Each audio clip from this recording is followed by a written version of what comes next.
ഏറ്റുമാനൂരപ്പൻ കോളേജിലെ ബിരുദ വിദ്യാർത്ഥികളുടെ ഗ്രാജുവേഷൻ സെറമണി കോളേജിൽ നടന്നു. ഏറ്റുമാനൂരപ്പൻ കോളേജ് ഓഡിറ്റോറിയത്തിൽ നടന്ന യോഗം ജില്ലാ പഞ്ചായത്ത് അംഗം ജിമ്മലക്സ് ഉദ്ഘാടനം ചെയ്തു. College principal professor Hemant Kumar അധ്യക്ഷത വഹിച്ചു. അതിരമ്പുഴ ഗ്രാമപഞ്ചായത്ത് അംഗം Sanil Kattathi, college vice principal doctor Mayarani, nodal officer Manju Mukundan, English department head Meera Mukundan തുടങ്ങിയവർ പ്രസംഗിച്ചു.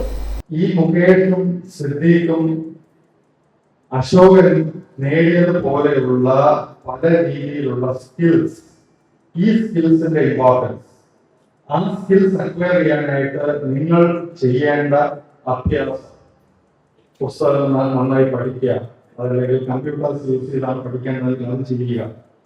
ഇതുപോലെ നിങ്ങൾ സ്കിൽസ് അക്വയർ ചെയ്യുക എന്നുള്ള ഉപദേശമാണ് നിങ്ങൾക്ക് നിങ്ങളുടെ അധ്യാപകരിൽ നിന്ന് എപ്പോഴും കിട്ടിയിട്ടുള്ളത്.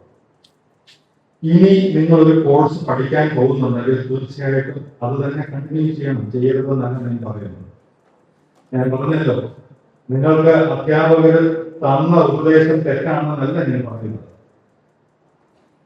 പക്ഷേ ഈ കഥയിലെ ജഗദീശനെ പോലെ ഒരു കാര്യം കൂടെ നിങ്ങൾ മനസ്സിൽ വയ്ക്കണം.